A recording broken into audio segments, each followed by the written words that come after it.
Donald Trump, President of the United States of America, has done everything he can to run away from the Epstein scandal.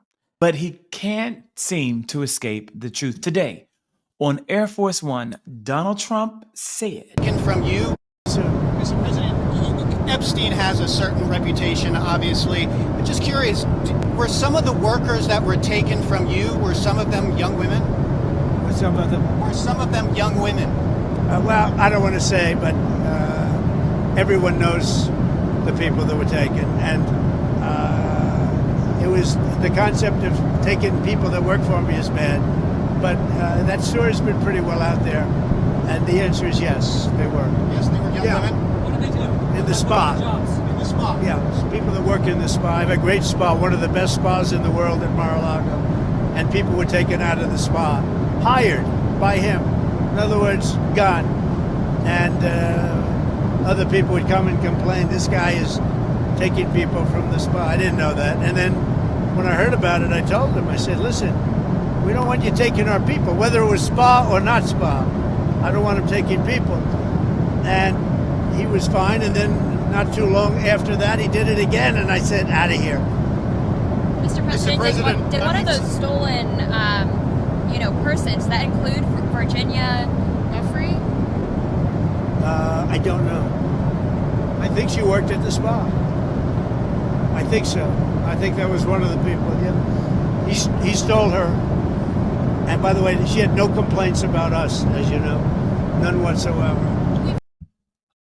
I mean, think about what you just heard. Donald Trump admitted that Jeffrey Epstein stole young girls from him at his Mar-a-Lago spa and brought them into Jeffrey Epstein's employ.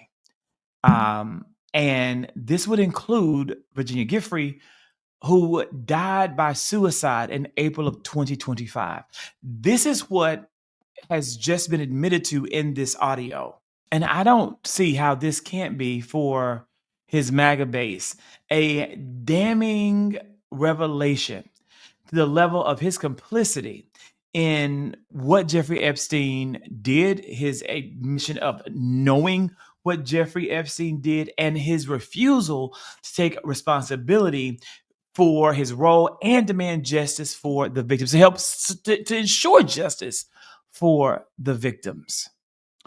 Now, I know some of you out there, you may not be familiar with Virginia Giuffre. You don't know who she is, or you don't know that part of the story. So let me give you a little bit of background and context. Virginia Giuffre was an American-Australian advocate for survivors of sex trafficking, and became internationally known as a key accuser in the Jeffrey Epstein and Ghislaine Maxwell cases. She played a central role in exposing the Epstein trafficking network, and was also known for her legal action and public allegations against Prince Andrew, Duke of York. She was born in California, and she experienced abuse from a young age and endured a very troubled childhood, with time spent in foster homes and periods as a runaway.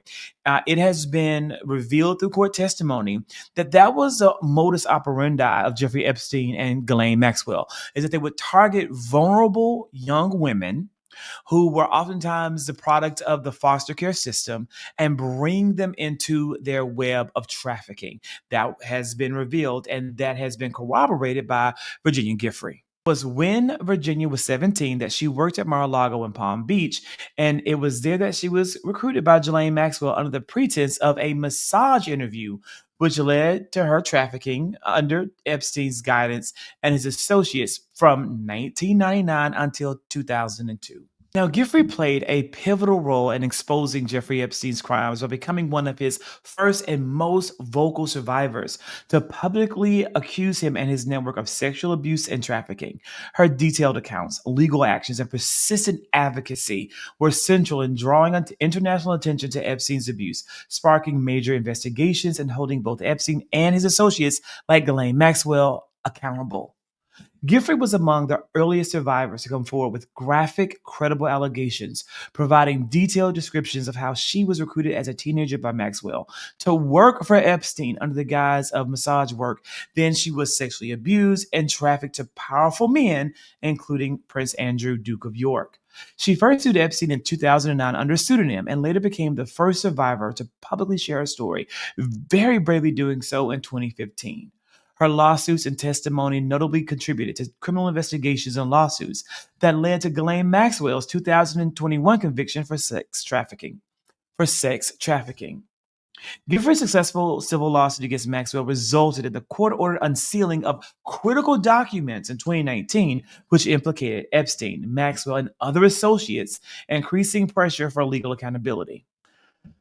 And what is tragic in Virginia's story is, unfortunately, how it ends. She moved to Australia with her husband, Robert, and had 3 children. And in 2025, amid personal and health struggles, including a car accident and family difficulties, she died by suicide in Western Australia at the age of 41. She is remembered by family and supporters as a fierce warrior who inspired many abuse survivors to come forward.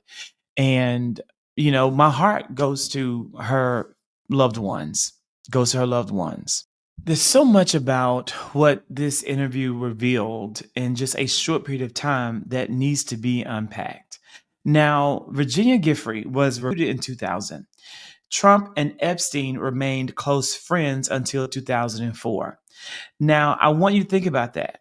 Trump apparently knew Epstein had taken her to be sex trafficked, did nothing about it, remained good friends with Epstein for at least 3 more years, and then allowed Epstein to remain a member at Mar-a-Lago until 2007. This completely validates Trump's own claims of how he handled Jeffrey Epstein, of his relationship and his friendship with Jeffrey Epstein. Now, I don't know if this is going to matter to the MAGA base, but I can't help but think about how Donald Trump constantly contradicts his lies with factual recollections of the truth. I can't stop thinking about it. What do you think about this? Do you think that this is going to matter at all to his fans, his supporters, the cult? Will this make a difference? I want you to let me know in the comments, and also like, share, subscribe, engage. I'm going to engage back. Let's see what the majority of the viewers are thinking about this. With that being said, look, I want you to be well, be blessed, and whatever you do, keep pushing. I will talk to you soon.